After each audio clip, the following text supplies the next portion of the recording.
Operation സിന്ദൂറിന് പിന്നാലെ വിളിച്ച സർവകക്ഷി യോഗം അല്പസമയത്തിനകം ആരംഭിക്കും. പാകിസ്ഥാനിലെ ഭീകര കേന്ദ്രങ്ങളിൽ നടത്തിയ തിരിച്ചറിയുടെ വിവരങ്ങൾ കേന്ദ്രം പ്രതിപക്ഷത്തിന് കൈമാറും. സർവകക്ഷി യോഗത്തിൽ പ്രധാനമന്ത്രി പങ്കെടുക്കണമെന്ന് കോൺഗ്രസ് ആവശ്യപ്പെട്ടു. അനൂപ് ദാസാണ് വിവരങ്ങളുമായി ചേർന്നത്. അനൂപ്, പ്രധാനമന്ത്രി പങ്കെടുക്കുന്നില്ല, അതുകൊണ്ടാണ് പ്രധാനമന്ത്രി പങ്കെടുക്കണമെന്ന ആവശ്യം കോൺഗ്രസ് മുന്നോട്ട് വയ്ക്കുന്നത്. ഏതൊക്കെ മന്ത്രിമാരാണ് പങ്കെടുക്കുക? സർവകക്ഷി യോഗത്തിലേക്ക് ഏതൊക്കെ കക്ഷികൾക്ക് ക്ഷണമുണ്ട്? ഏതുതരം ബ്രീഫിംഗ് ആണ് കേന്ദ്ര സർക്കാർ ഉദ്ദേശിക്കുന്നത് എന്ന സംബന്ധിച്ചുള്ള ഒരു ആശയവിനിമയം ഈ യോഗത്തിന് മുൻപ് തന്നെ കോൺഗ്രസ് ഉൾപ്പെടെയുള്ള പ്രതിപക്ഷ കക്ഷികളോട് നടത്തിയിട്ടുണ്ടോ? ആഭ്യന്തരമന്ത്രി അമിത്ഷായും പ്രതിരോധ മന്ത്രി രാജ്നാഥ് സിംഗുമാണ് ഈ സർവകക്ഷി യോഗത്തിൽ പങ്കെടുത്ത് സംസാരിക്കുക. നമ്മൾ നടത്തിയ ആക്രമണം, അതായത് പാകിസ്ഥാനിലെ 9 ഭീകര കേന്ദ്രങ്ങളിൽ നടത്തിയ ആക്രമണം സംബന്ധിച്ച വിശദാംശങ്ങളാണ് ഈ പ്രതിപക്ഷ പാർട്ടികൾക്ക് ഒപ്പം ഭരണപക്ഷ പാർട്ടികൾക്ക്, സർവകക്ഷി യോഗത്തിൽ പങ്കെടുക്കുന്ന മുഴുവൻ പാർട്ടികൾക്കും നൽകുക.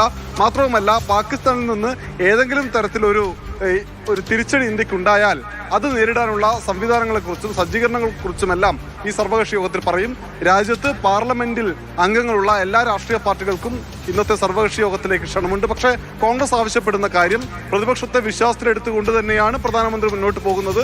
അതേ പ്രധാനമന്ത്രി ഈ സർവകക്ഷി യോഗത്തിൽ പങ്കെടുക്കണം, അത് ലോകത്തിന് മാതൃകയാകും, അല്ലെങ്കിൽ ലോകം അത് കേൾക്കും എന്ന് കോൺഗ്രസ് പറയുന്നുണ്ട്. എന്തായാലും സർവകക്ഷി യോഗം ഇപ്പോൾ ആരംഭിക്കാൻ പോവുകയാണ്. ഈ 2 മന്ത്രിമാർക്ക് പുറമെ ചില ഉദ്യോഗസ്ഥന്മാർ കൂടി യോഗത്തിൽ പങ്കെടുക്കും.